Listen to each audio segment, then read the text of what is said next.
President, Mr. Wilkinson, Mr. Kaplan's here, and Mr. Atway, I think, has made his way in. I hope is Miss Jen. The masks are difficult to see. Ms. Klucher's here as well. So, but thank you for coming. Big night tonight. A lot of information we're going to present to you. I do need to say this: there are a lot of people that were involved in this plan that we're going to roll out tonight. The first folks I need to thank are your administrative team. They have been working like crazy. I've been here officially for a week. It probably feels like a month to them because we've had a lot of meetings, a lot of great conversations, and they've had a lot of great input in what you're going to hear tonight. Other folks involved obviously have been our staff members, our teachers have been involved even prior to when I got here under Mr. Tullio's leadership. A lot of district leadership team meetings. I had a chance to kind of get connected with them, like I said, in the last few weeks to get their input as well. All of our other staff members, talking to a lot of supervisors with food service, transportation, custodians. So there's a lot of legwork and teamwork that went into this plan. And I want to publicly thank all of them, for those of you that are here in person and those of you that are joining us virtually. So here's our Return to Learn plan for the Canfield local schools. The first thing I need to share with you is this. At yesterday's lunchtime board meeting, the board approved changing the date of our first day of school. This was my recommendation, obviously, that we move the start of school back to Tuesday, September the 8th.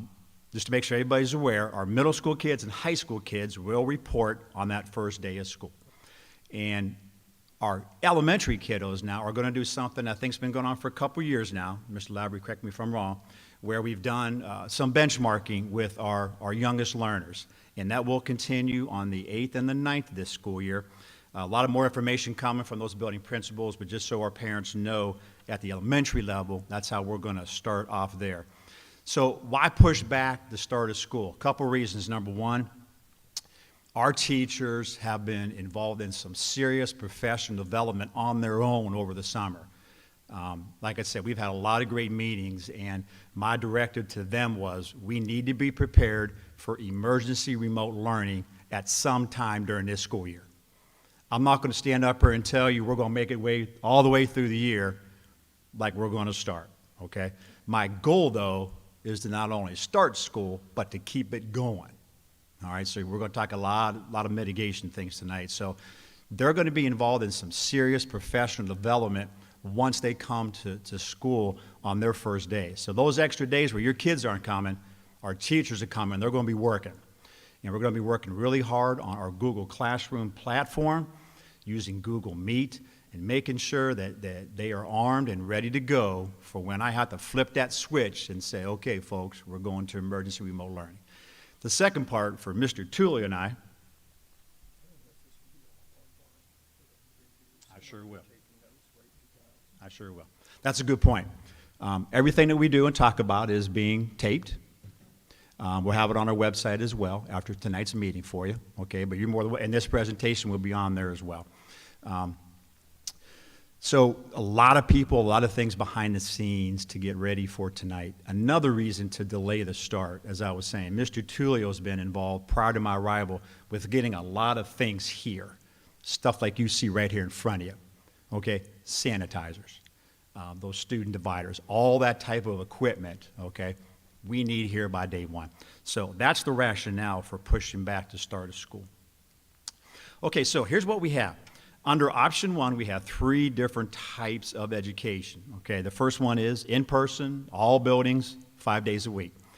The second one is a hybrid model, kind of like a 50-50 thing. I'll talk a little bit more about that. And then on that far right in that red is the emergency remote learning, like I was talking about just a little bit ago. So that's kind of what we have in our tool belt for option one. Option two is this. Hey, Mr. Knoll, hey, welcome to Canfield, buddy. We appreciate you.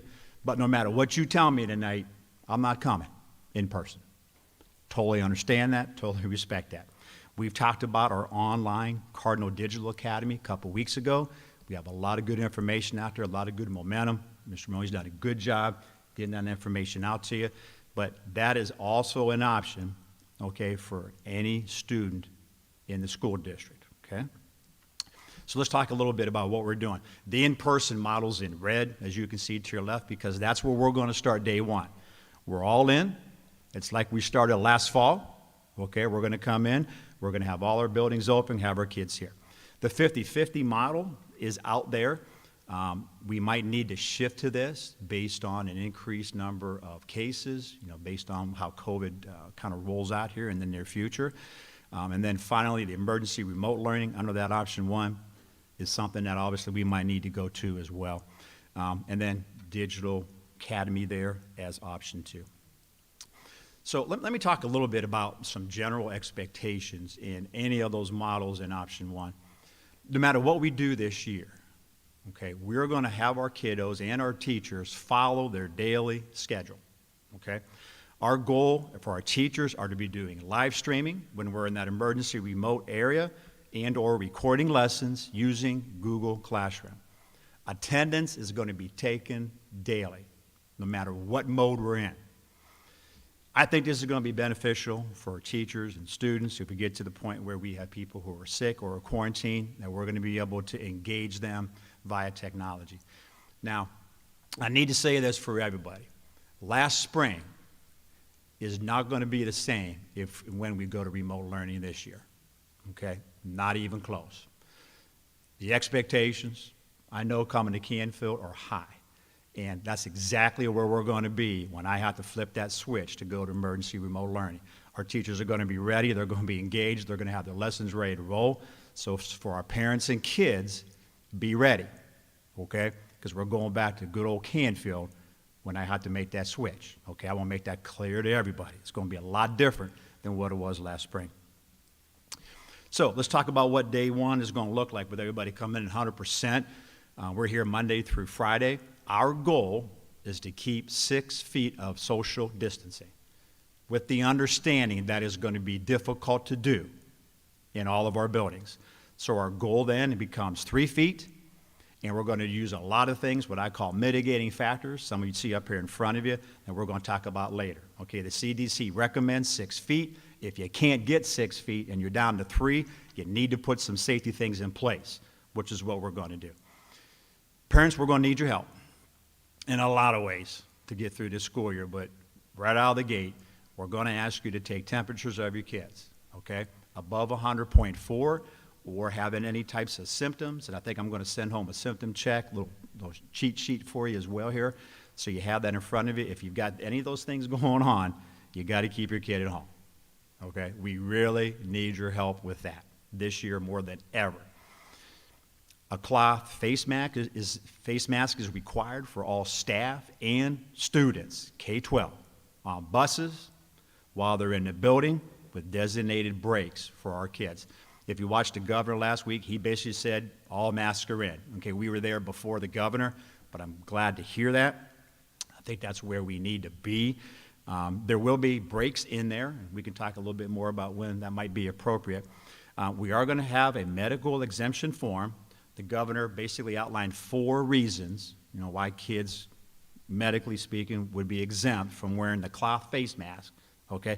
But Mr. Tulio, to your right there, will you pick up that little face mask right there? If you can't wear the cloth face mask, we're going to ask you to wear one of those, okay? We call those a face shield. And actually, I'm going to have some of them, thanks to a generous donation from somebody in the community. So we're going to have some of those on site. If you need to do them, wear that as with your son or daughter. We'll have those prepared for you.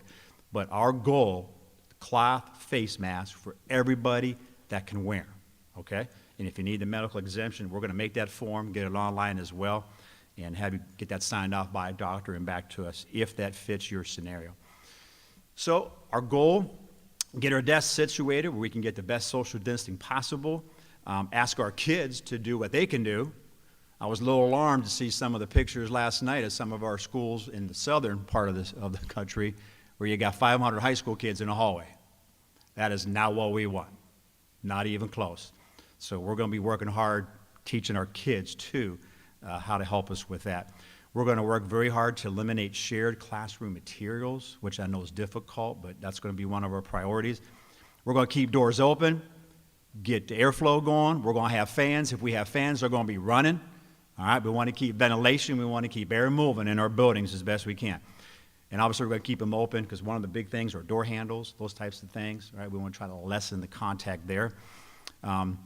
We're going to make sure our classrooms have things like the hand sanitizers. We're going to have them in classrooms and hallways ready for our kids. And we're going to do a lot of disinfecting between classes and after school. And we're going to have our kids help, okay? Be very honest with you up here on the stage. Our kids are going to help clean.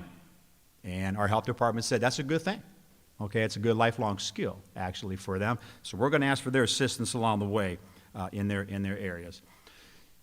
We need you to have some type of water bottle with you, okay? Because we're going to shut down our water fountains. Those are our areas that are bad and hard to keep clean. So make sure your kids have a water bottle when they come. We're going to have some different signages and hallways and common areas just to try to direct traffic. Stay to the right when you're going up and down the hallways. We are going to allow kids to carry book bags. Going to have no lockers for our grades 5 through 12. Once again, lockers are areas to congregate, and we don't want that. Cubbies in K4. So those will be kind of like directed by the teachers to make sure that there's no congregating there as well. So we'll let our elementary staff take care of that for us. So let's talk a little bit about drop-off, pickup, visitors, large gatherings. To start the year, I'm going to ask that all visitors and classroom volunteers are not permitted. We love you. We appreciate your support, but I need to keep as many people out of this building as I can, all of our buildings. Parents and guardians, we're going to ask that you stay in your car. All right, when you have to come pick up your kids, we'll bring your kids out to you. We're going to make sure that we have specific doors open for arrival and dismissal. After your kids are temperature scanned when they come into the building, and I'll talk a little bit more about that later, we're going to ask that they go right to their classroom and have a seat. Once again, we're going to talk about social distancing with our kids. Do the best you can to stay 6 feet away. All assemblies, field trips, dances, those types of big events are going to be canceled to start the school year off until further notice. And athletic events, this is the big one, and I know it's a big one in Canfield, are going to be to determine. I will tell you this. I got some information today about fall sports. It looks like September the 4th is going to be the day where the OSSAA is going to make a decision on what's going to happen in the fall. So that's going to be the big day. Either we're going to move forward or they're going to have a modified schedule for the fall. That's the plan that I'm hearing. And obviously that's going to be a big effect for a lot of things that go on in schools. Let's talk a little bit about transportation. We're going to work hard to ask kids if we've got a cluster stop or a bunch of kids at the bus stops, keep your 6 feet. When our kids are coming in from the parking lot here at the high school, if you're driving, stay 6 feet away. Assigned seats on the bus are going to be critical this year more than ever. If there's a situation where we need to do some type of contact tracing with our health department, we're going to need to know where kids are. Okay, so we're going to have assigned seats. Once again, you have to wear your cloth face mask when you ride in the bus. We're going to ask kids to face forward as best we can. We're going to load students from back to front and unload vice versa, except for our youngest learners. When our kindergartners get on there, our bus drivers talk to Mr. Tulio and I say, hey, Mr. Knoll, can we keep our kindergartners in the front? And I totally understand that. So I think we're going to make that exception for our kindergartners right out of the gate here. We want to keep windows open as best as possible as weather permits. We're going to be disinfecting our buses and following those types of protocols. And, we want our drivers to do the same as far as when they come to school. So here's another plea for you, parents. In a survey we did a while back, we had about 50% of the people who, signed up and completed the survey say, hey, I don't mind driving my kid to school. We would really appreciate that, okay? I'm concerned about the buses, I'm not going to lie to you. It's hard to be social distance on the bus. We're going to try to put 1 per seat, 2 if you're a brother or sister type thing, and 2 if we need to. But if we can have you drive, that would be a huge help for us. Now, the problem becomes this. We have a lot more people drop off in cars. And I've been told, without seeing this yet, that we might have an issue or two with maybe the drop-off or pickup in the district. All right, so we are looking at what options we have with your principals and our transportation folks on what we can do to maybe alleviate some of those problems. I'm going to meet with Canfield PD here the next week or so and just kind of walk them out there and try to get their advice on what we could do. So I would be looking for a change in drop-off and pickup, especially at the elementary buildings, coming soon from our 2 principals, okay, if we can land on something that we think is safe for everybody involved. Okay, so let's talk about our nurses a little bit. Our nurses are going to be huge for us this school year, and you're blessed here in Canfield. You've got one in every building. I didn't have that in my prior job and position, so that's awesome for us. I've been told that there's a yellow card that's going to come home, all right, like an emergency medical form. We need you to fill that thing out this year more than ever, and we need updated phone numbers, and we need a plan B and a plan C if we can't get you, all right?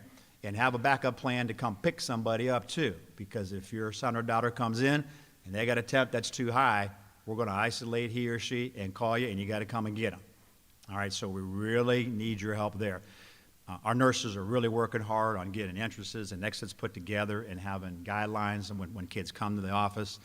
They're going to be working hard to disinfect that area, especially if somebody comes in that has some symptoms that they're really concerned about. And we're required to put together a quarantine room. We've done it anyway in our buildings just to kind of have a little holding area for the kids, especially if we have some great concerns. So here's been like the million-dollar question, all right? So I'm not going to tell you if this happens. I'm going to tell you when it happens, all right, because that's the truth here. We're going to have a child or a staff member or both that's going to have a positive test for COVID, okay? Now, I need to say this. You are blessed with an amazing county health department here, okay? They've been awesome. I've been in contact with them on a weekly basis at our superintendent meetings, and they have done a great job trying to navigate these waters. And when I talk to the folks, and you have a great one, by the way, in this community, she's awesome. They wanted me to make it clear that what I tell you tonight could change tomorrow. And that's the truth, okay? Because they have a lot of moving targets there as well. But let me just kind of walk through what they have told us and how we're going to deal with this. First of all, the health department and the individuals are going to be notified of a positive test. My concern is these tests are taking maybe 7, 8, 9 days, as you guys well know, okay? So the health department's going to interview that individual. The family and community contacts are going to be identified. A contact is, let's say I have the COVID and I'm sitting in my seat and there's 4 people around me, right, in a classroom, and I'm closer than 6 feet for longer than 15 minutes. That's a contact. Okay, if that happens, all right, the health department's going to intervene. Individuals are going to be asked, first of all, have you reported it to us? We need your help here again, all right? If you have kids that are homesick, please call and let us know. That's why you're keeping them home. Obviously, if you get a positive test, we need to know that as well, okay? So we can do what we need to do on our end. Health department's going to form the point of contact for the school buildings. It's going to be your building principal and school nurse. And I will tell you this, HIPAA, FERPA, all those things as far as student privacy are going to be followed. I am not going to make a phone call home and say, this is Superintendent Knoll calling. My son Joe is in the 2nd grade class at Hilltop, and he has COVID. That's not going to happen, okay? It's not the right thing to do. It's not the legal thing to do, okay? So you're not going to hear that from me. The health department will notify the school of a positive case, hopefully soon after you have, and relay the time frame on which that individual can return to school. Their documentation right now has somewhere from like 10 to 14 days. Okay, I know you guys have seen that and heard that, and we'll rely on the health department, obviously, to run us through that. They're going to work to identify close contacts. That's what I talked to you about earlier. And they're going to call and say, hey, Mr. Knoll, you're the teacher. Let me know what kids were around Joe so we can call home and talk to them as well. So assigned seating not only on the bus is important, but in the classroom as well this year, because we got to be able to answer that question. And then obviously they're going to work with us in identifying and contacting those that are what they call the close contacts to give us advice on kind of where to go. So you're in good hands in Mahoning County. I really feel good about those folks, but I think they're going to get overwhelmed quickly. So we need to be vigilant as a community, as a school district as well, and work together here to keep everybody informed on what's going on. So food service and recess, let's talk about that. Lunch and recess kind of go hand in hand. We're going to work on packaging lunches the best we can, deliver them to classrooms if we need to, and I think we will. We're going to have some kids that will be able to eat in the cafeteria or some other areas in the buildings. We're going to ask folks to wash their hands with soap and water or use the hand sanitizer. We're going to work hard on not allowing kids to do some self-serve stuff, grabbing things. Our cafeteria supervisor has a plea. Can you use the Pay School Central instead of sending cash in with your kids? That would be extremely helpful. There's information on our website if you need it. I'll try to send something home here too in another week or so to maybe just kind of reiterate that. So let's talk about recess. Recess is good, it's awesome, and we're going to have recess. All right, that's a given. In fact, we're going to try to get other classes outside whenever we can as well. Okay, math classes, English classes, whatever, to get outside. We're going to try to do it, though, in cohorts, so there could be like a group of 24 or 25 or whatever going out, staying 6 feet away. And I've told folks if we're 6 feet away and we're social distancing, that's the time that the mask can come off. That's a break time, okay? But that's going to be the requirement. Big venue, outdoors, obviously, 6 feet is going to be the key. So we're going to have all kinds of kinesthetic activities, keep the kids moving without sharing equipment, because that's one of the things that we really need to be careful of. So we're going to work hard on that as well. Okay, so I talked about mitigating items, and here's a couple things that the district has purchased. One of them is on the stage in front of Mr. Tulu and also to your top left. Those are student dividers. We have purchased those for the middle school and high school as of right now, about 1,600 of them, okay?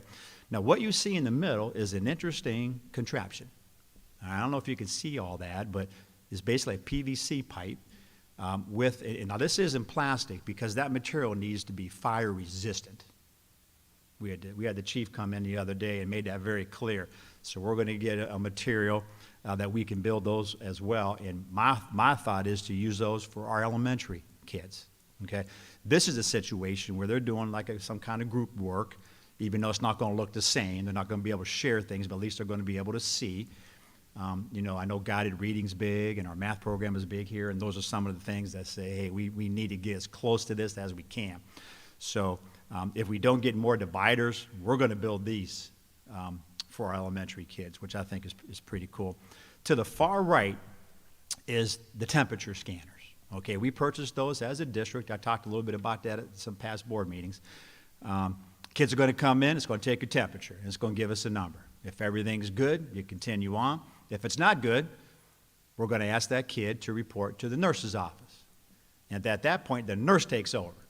And if she takes the temperature and says, oh, no, Mr. Noel, you're 103, you're in bad shape, you're heading home, okay?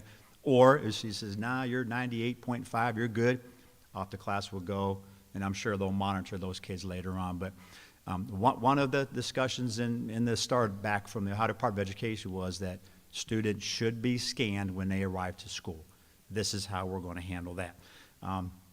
And we have a little hand sanitizer station up here too. We bought some of those for some of the main entrances when our kids come in, and offices and things like that as well. So we have some good things in place. Really feel good about that. So the hybrid model, we had some people kind of talk to us a little bit about what that's going to look like. Need you to be ready. Okay, need you to be ready, parents. It's almost like it's going to snow and we got to have a contingency plan. I need you to be thinking about what this is going to look like. You know, this is a 50-50 type thing where not all the kids come every day, all right? As administrators, we have not spent a ton of time talking about this plan, to be very honest with you. We've been working so hard on getting started and then working on the back end, okay? But we're going to revisit this a little bit, but I'll just kind of tell you my vision. I can see this being a family cohort. So let's say, for example, we would say on Monday, Wednesday, and Friday of this week, people from A to L are going to come to school, okay? So if I'm from M to the end of the alphabet, I'm going to stay home. And the reason why I like that is if you have a senior, an 8th grader, and a 3rd grader, you at least have some child care at home if you're working and can't help, okay? So half would go Monday, Wednesday, Friday, the other half go Tuesday, Thursday, and then the next week we would flip, okay? Is basically what that's going to look like. And I think it's critical, no matter what plan we're on, that we follow a school schedule. So if it's 8 o'clock and I have Algebra 1, whether I'm here at the high school or at home, I'm getting up, keeping in my routine, getting my good breakfast in me, taking the dog out, but at 8 o'clock, I'm engaged, and I'm doing Algebra 1. And no matter what plan we have, we want to stick with that. You know, that's the integrity and expectation of Canfield I'm talking about earlier. That's how we're going to run it. It's going to be important, as always, to communicate questions with our teachers. I mentioned this before, but I'll say it again. Google Classroom is our one platform. I know Canfield was a lot like my last district. We had so many platforms, I drove parents crazy. And they told me. And I'm sure you told us that too, because you should have. So we're going to narrow this thing down. We're all going to get engaged on Google Classroom.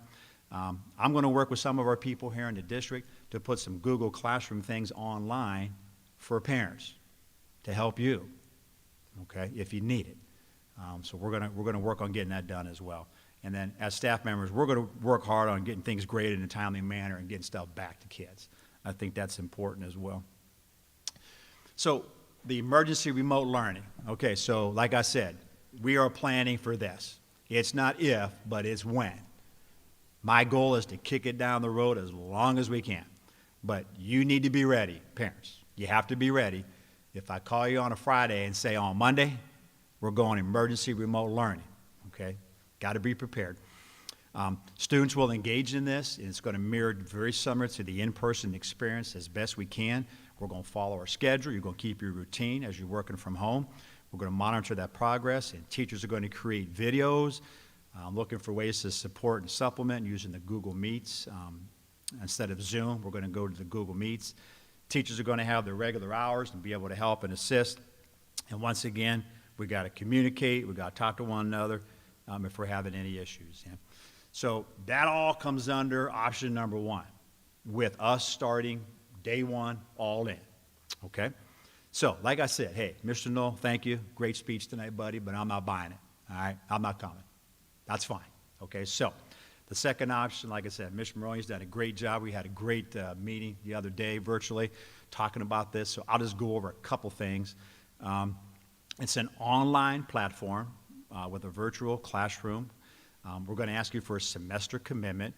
Once again, we're going to try to follow that school schedule, keeping your routine. You know, people at home, you can get some breaks, take advantage of that, you know, support your child's health and well-being.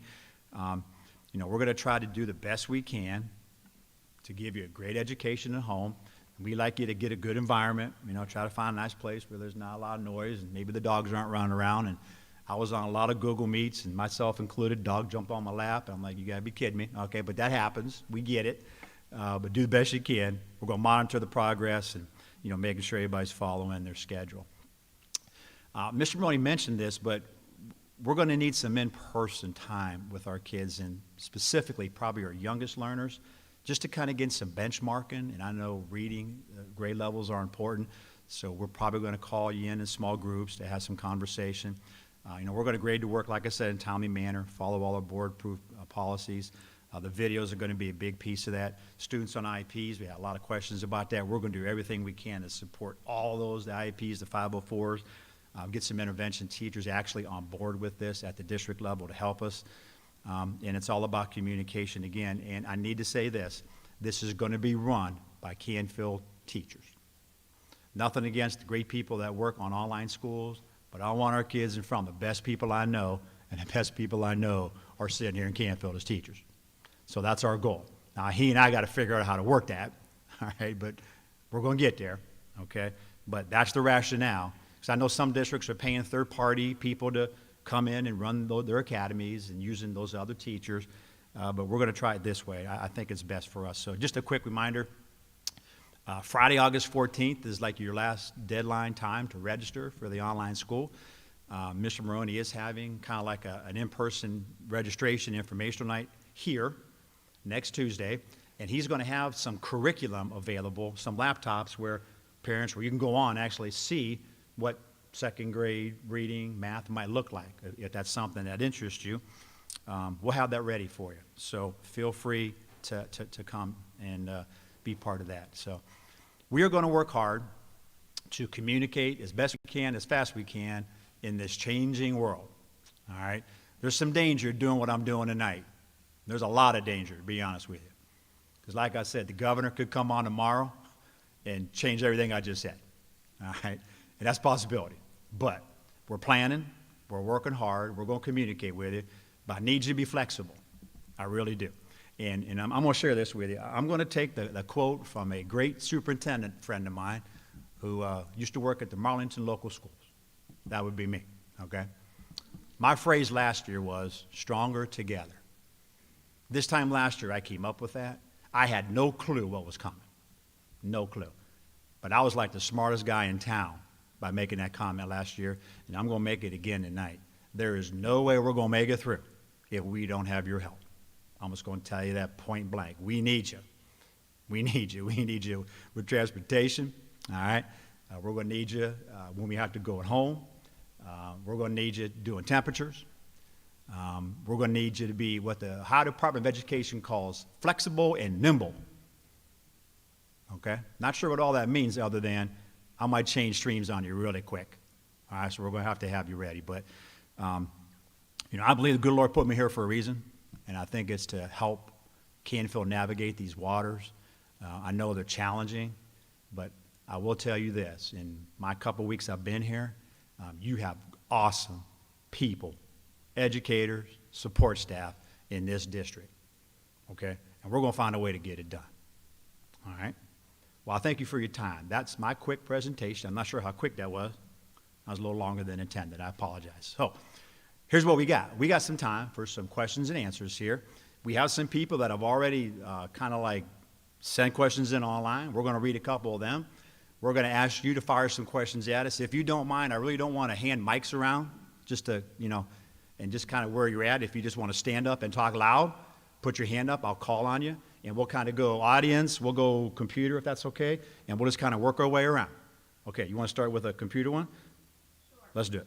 Will elementary students be switching for specials like art, music, and gym? Okay, elementary people, let's go. Mr. Lavery, you're on. Come up here and get the mic. Does everybody at home hear that question, or should I say it again, Renee? How about I repeat it? Okay, so at the elementary level, are we going to have like the arts? We're going to have art, right? Music, gym? And are they going to be switching from room to room? That's the question. We're going to try and keep our students in the classrooms as much as possible and shift staff into those locations. So part of that means that students are going to have more supplies this year in the classrooms that are personal for them than in previous years.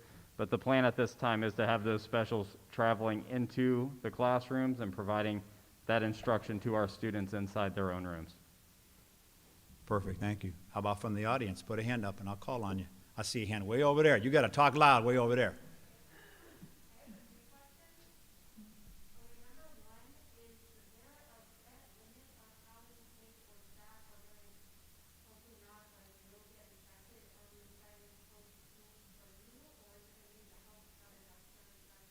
Okay, so let's stop with that one. So the question is there a set number of kids and or staff members that need to get sick before I would choose to close the school down? Okay, there is no set number that we are going to use, okay? I have seen some things out there, but there's no matrix that we're going to use. We're going to rely on our local health department to give us guidance on that, okay? Are you allowed to have two questions? We'll give you one more, go ahead.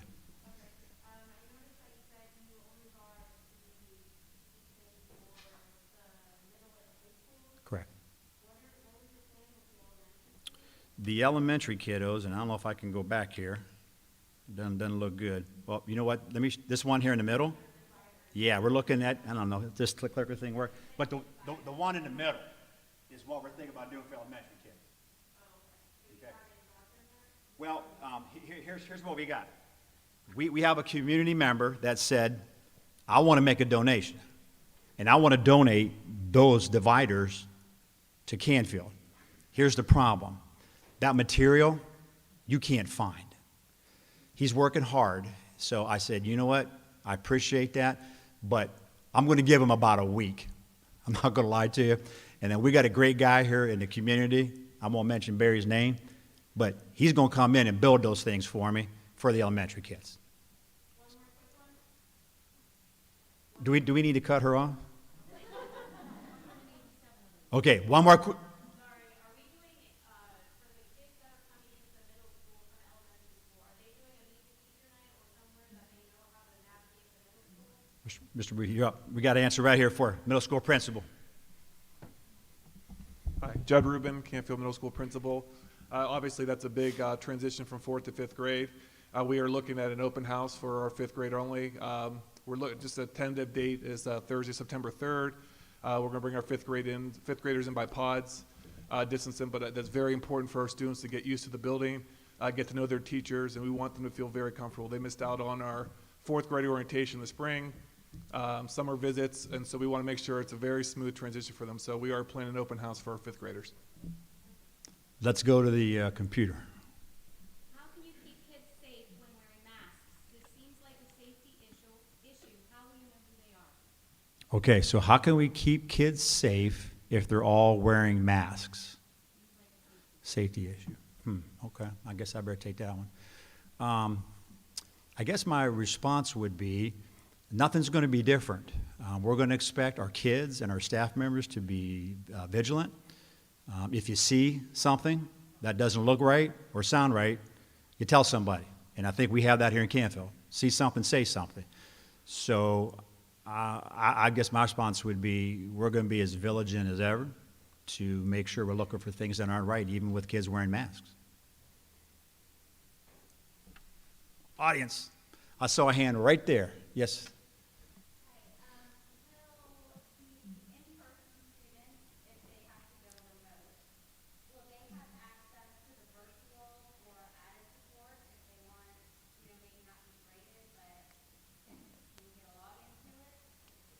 Okay, so if we all have to go emergency remote, will you? Yes.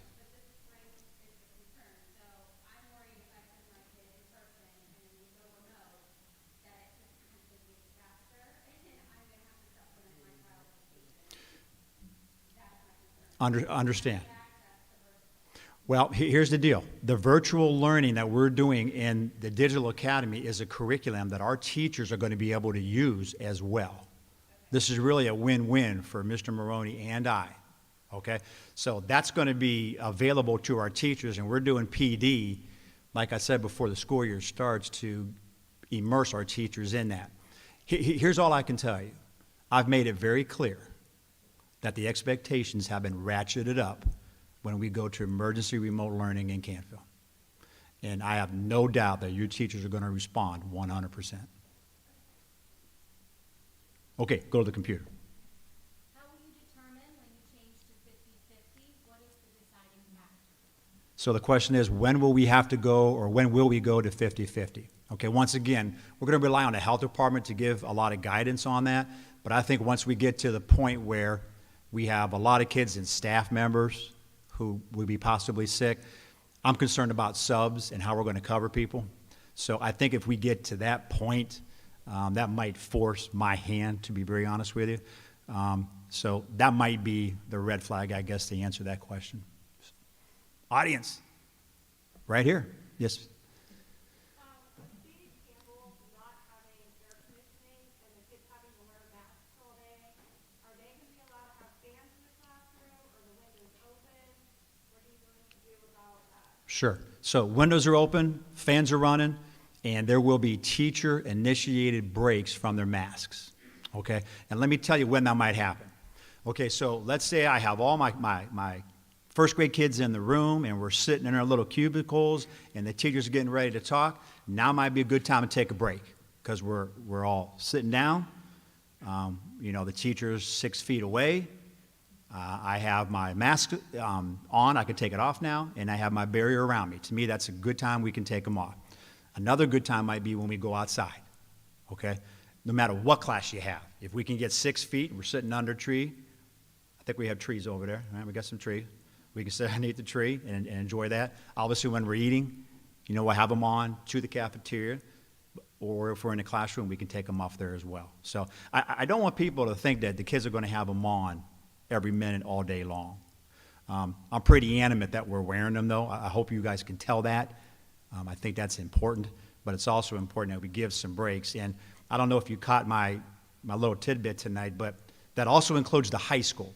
A couple weeks ago, it did. But my arm got twisted a little bit, and I get it.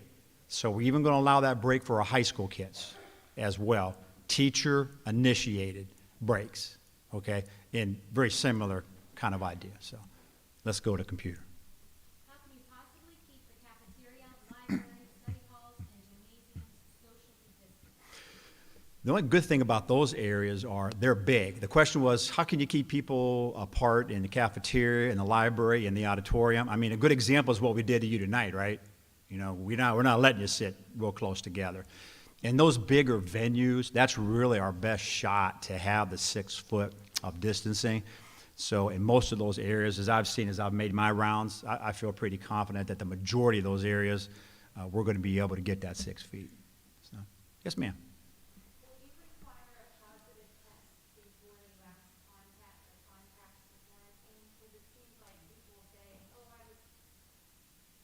was exposed to the COVID and it's not confirmed that they're positive. Mhm. Like, how will that work? So the question was, if I'm positive, No, confirmed positive. But my son went to a camp and we got an email that said a kid was positive. oh, and you were, The kid was not positive. oh, Just been around someone yeah. or exposed. So I wonder how you're going to. Well, we're going to work with the health department on a question like that, because that is extremely complicated question. But here's what I understand. There's people with a case and there's a contact. A case is a person who is positive for COVID. They call that a case. A contact is somebody that's been around that individual, okay? So that is a question that the health department would get called on immediately, because Mr. Tula and I have about 70 years of education experience between us. He got a little bit more than me. But one thing I'm never going to be or want to be is an infectious disease doctor. And I'm never going to go down that road. So we're going to rely on the professionals when it comes to things like that. So let's go to computer. You have shared staff, including security. What if one of those members is positive? Then your entire district is infected, not just one building. Okay, so we have shared staff. And I'll be honest with you, I don't know who all those people are, but I'm sure we do. Okay? That's going to be a tough one. I mean, what we're trying to do as best we can is keep people in their building, keep kids in their room as best we can so we don't have that type of situation. But if we do and we have somebody dropping around from, I guess it could be me. I mean, I could be visiting maybe 3 or 4 buildings, hopefully in a day. I guess that could be me. You know, once again, it's going to come down to, if that's a positive case, who are the contacts? Who was I 6 feet or less for 15 minutes or longer? That's the barrier. I will tell you about subs, because subs is another concern that I have, to be honest with you. First of all, getting them. We're looking for good people, if you're interested. And number 2, what if I spend a day in Canfield and then I run down the street to Poland and I go up to Austintown? That scares me. So what we're going to do is we're going to hire permanent subs here at Canfield. So I'm assigned to his building. I'm going to show up every day. And I'm going to sub for somebody across all 4 of our buildings. I think that's the best we can do to try to combat that a little. But that's still a concern of mine. But I think that's the best answer, as Mr. Toole and I have talked about that we can lessen that opportunity. So we'll be back to the audience, I think. Yes, right there. Go ahead. Yeah.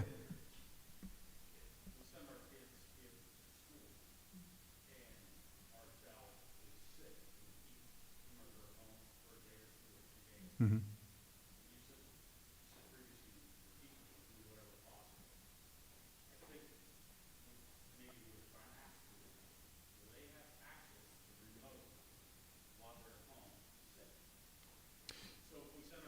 Mm-hmm.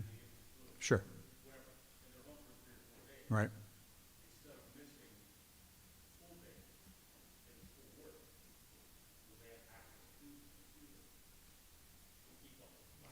Yeah, so we're in regular school.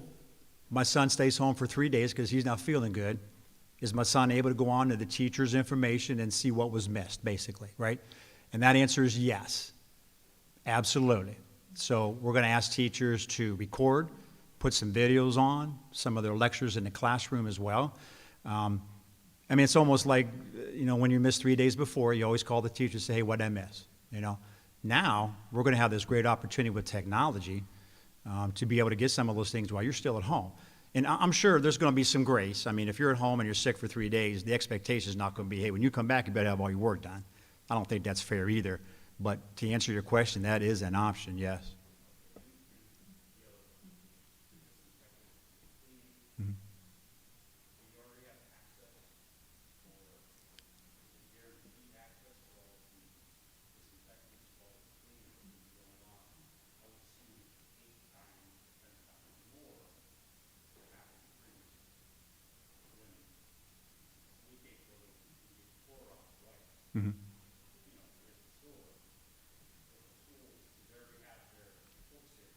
Well, I got good news for you. I got good news on that one. Mr. Tiller and I were taking a walk today to the front of the middle school, and guess what pulled up? Big old delivery truck. And it had, what do we have in there, Mr. Tullio? About 175 buckets that have those, like, I mean, basically they're like Clorox wipes, but they're kind of like heavy-duty ones. So we got our first shipment in, but you're right, those things are hard to get. But like I said earlier, he's been working hard to make sure those things are on site. So we got our first shipment in. So I feel good getting us going. I hope I need to order more. Like we're here for a month, and then 2 months, and then 3 months is my hope. My pleasure. Let's go to computer. If someone has a positive test, will they be required to have a negative test before returning to the building? If I have a positive test, am I going to be required to have a negative test before I come back to the building? That is a great question for the local health department. I do not know that answer.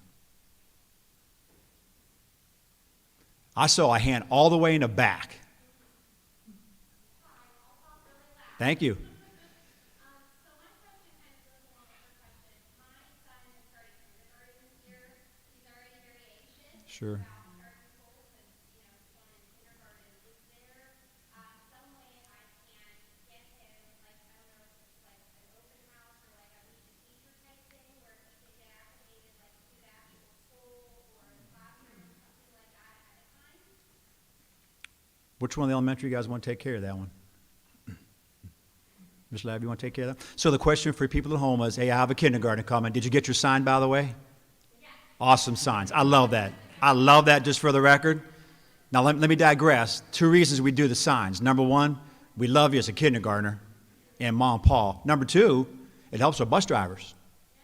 See? Okay, so the question is, I got a new kindergartner. I don't know anything about my school. What are we going to do to help out? So, Mr. Lavery.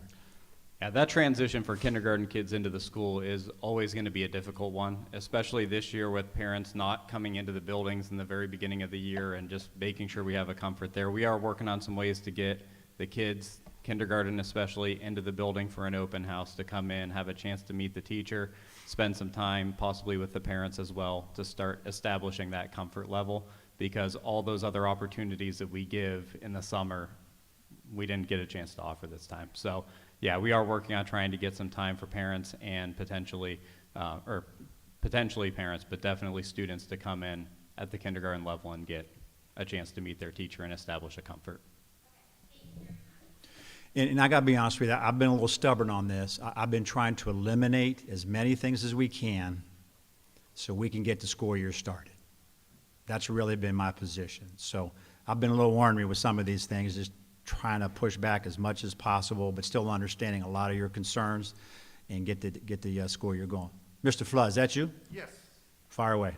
Another thing is, what we want to do is, we have the first 2 days of just testing. Students will come, they will pick a schedule to come in, so there will be one-on-one time with the teacher, where therefore the teacher can show them around and get them comfortable.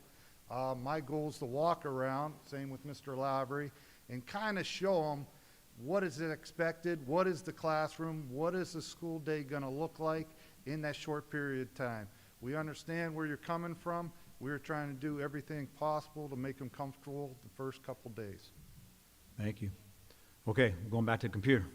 What is the plan for children being dropped off or picked up at CVMS? What is the plan for pickup and drop off at CVMS? What's wrong with the plan we currently have? I don't know. Oh, here's the answer right here. Let's hear it. I'm not sure if I have the answer, but it's a work in progress. It's probably a question they probably had someone in the middle school, knowing that in the morning when everyone's dropped off, we have everybody in the front gym in 4 different sectors, but we're going to be spreading them out more. So we'll be utilizing the front gym for 2 grade levels and the back gym for 2 grade levels, and making sure they're spread in distance around. So that's our game plan. It's not set in stone.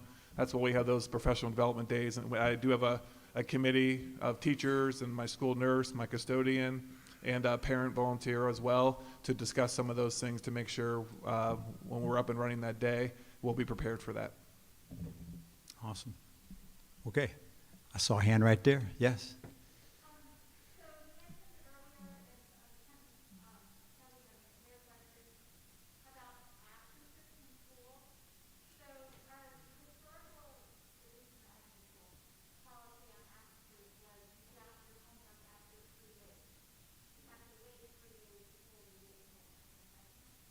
Okay. And so how is that stream of policy going to be amended so that, because we're going to have now streams of, staying home for days for that sniffle, Mhm. or here, or that school, whatever it is.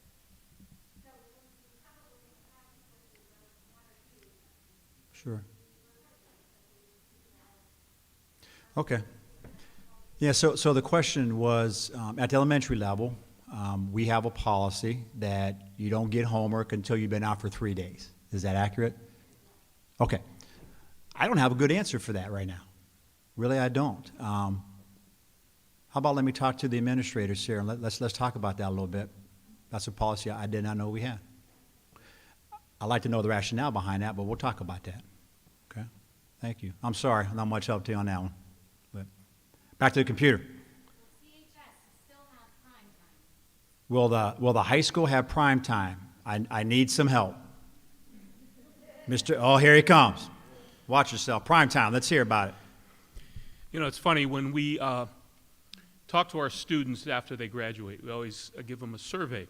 And one of the things that they're most excited about that they remember from high school was their time in prime time.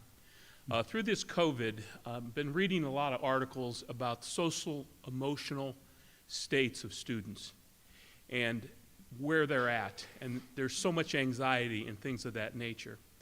So the short answer is yes, we are still going to have a prime time. It's important that you know the rationale, though, why.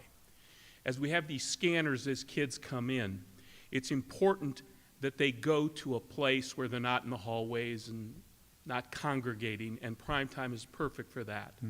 I have assigned one of my teachers to be kind of the prime time coordinator this year, and he does I won't mention it right now because it's not rolled out yet, but he does an excellent job with prime time. The kids that have had him in prime time over the years just rave about the marvelous, marvelous job he does with social emotional learning. So that's our goal. We are going to have prime time. It's about attendance also. As kids kind of dribble in from the scans, it's important that they have a place to go so that they're not congregating in the halls, and we can get all those things done. We may even look at extending it a couple of minutes. I know that doesn't sound like a lot, but it means a lot. It's when we do our announcements and things of that nature. So right now, yes, we are going to have prime time for those reasons. Okay. Thank you. Okay, so we're going back to the audience. Yes, ma'am. So as I understand it, the hybrid model is an alternative option. It is not an option that a family would choose to do if that is the right type of model. I have a child who's in fourth grade who social emotionally needs to be in the classroom part of the time, but also social emotionally adverse to sit in math all day long 5 days a week, even with structured breaks. Especially when we don't know what that's going to look like, and it's going to look different in every single classroom because of every single teacher, because there's been no continuity of care. There's been no policy set, there's been no anything, because it's all something new. Right, right. So is the 50-50 hybrid an option for families, or it's only if you decide that you can't do all in, so we have to go 50-50? Correct. So the question is the 50-50 hybrid model an option for parents to start the school year? That answer is no. I will be making the decision if and when that move would be made. Now, with that being said, I think there's still some good conversation that can happen, especially if I don't know if you have a child with special needs as I do, but I think about my son. I mean, there could be some things that we could work out with the classroom teacher and et cetera, but the decision to move from one model to the other model will be made by me. Okay? Back to the computer. There has been discussions at board meetings about potential flare-ups causing a classroom or building to shut down. Can you be more specific? Okay, so the question was, if we have a classroom or a lot of outbreak, a lot of sickness, and/or a building, what would that look like? Well, it's possible that we might have to eliminate a classroom from in-person and have that classroom work from home. It's also possible that I might need to close a building down and have that building and those kids stay at home and work from home as well. And once again, that decision would be very much involved with the local health department as well before I would make something like that. But that is an option. So let's go back to the audience. Yes.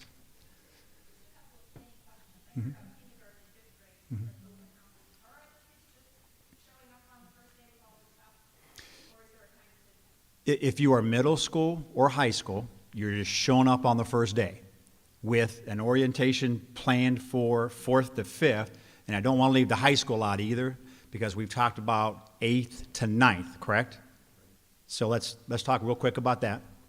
Yeah, we are planning what would be a incoming 9th grade orientation. We're working on the safety features of that right now. That'll come out shortly, about a time and a date. We're thinking of there's about 200, let's just say 200 freshmen coming into our building. We're looking at splitting it up so we don't have all 200 at the same time, maybe going 100 and 100. Haven't worked out the details with that, but that will happen before the 8th, probably the week before or maybe even the week before that. So we're still working that out. But there will be an opportunity for our incoming 9th grade students to have an orientation where we do talk to them. We did have we call it 8th grade orientation back in February, where kids and parents did have the opportunity to come in and talk to us and peruse the building. The building is traditionally open in the summer. If you want to make an appointment and come in and talk to us, we can certainly help any special problems that you might have. But yes, there will be an orientation. Good.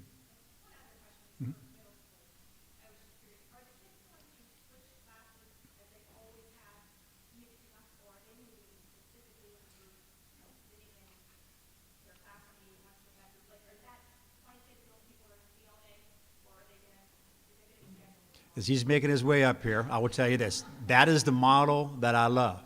And that's the model we're going to follow at the elementary. Okay? I asked your principal, standing right in front of me, to try to pull that off at the middle school. All right? We did that. That was the original. Well, 7th and 8th grade, because of they're mixed in so much that we knew that wasn't a possibility. So we did. My original thought when I met with my guidance counselor was to keep our 5th and 6th graders in their pods, and then have the teachers move. But when we talked to my committee, there were some things that came up that we ran into some roadblocks. One of the roadblocks is that we're landlocked, so we have 4 teachers that have to walk downstairs and don't have the elevator. So if they're on carts taking their things, they don't have access to taking those things with them back and forth. Another one is the herding. So what we try to do when they come to the middle school, in elementary, a lot of them are herded, so they're with the same people all the time. And so we'll get the reports like from 4th to 5th, this person shouldn't be with this one, this person shouldn't be with that one.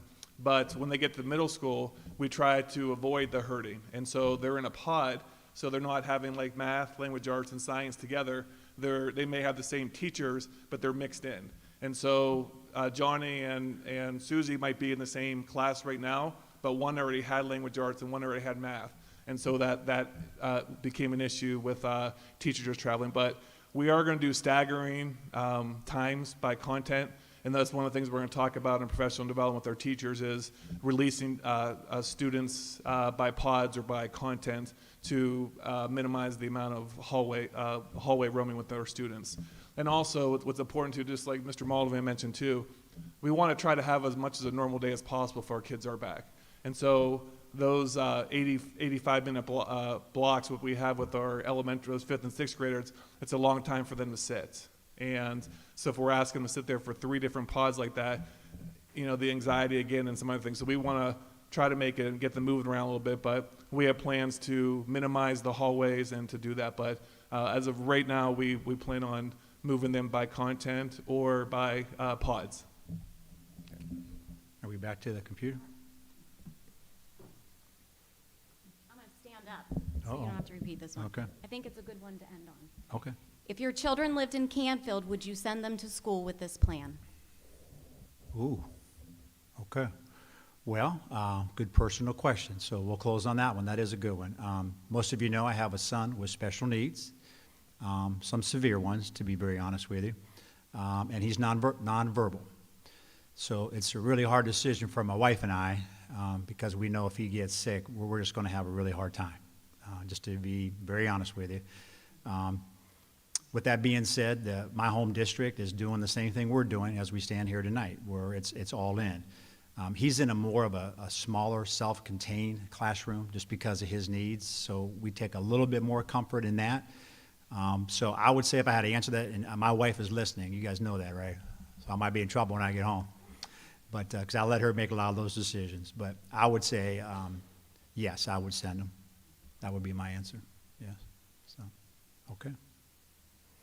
Well, hey, we appreciate your time. I want to be respectful of yours as well. That's been an hour. I'm going to hang around up here if anybody wants to come up, and I'll put my mask on, and we can chat a little bit longer. But I tell you what, I've been on the job officially for 5 days. It's felt like 5 months, not going to lie to you, because we've been working like crazy. But I just continue to be impressed with this community, the questions you folks are asking and being engaged. And I just want to let you know, we're going to make mistakes along the way. I guarantee it. But nobody's going to work harder than these administrators here, your teachers in the classrooms, your staff, and this gentleman and I. I mean, we're going to be committed, and we're going to find a way to get it done. So appreciate your time. Thanks for coming. Have a good evening.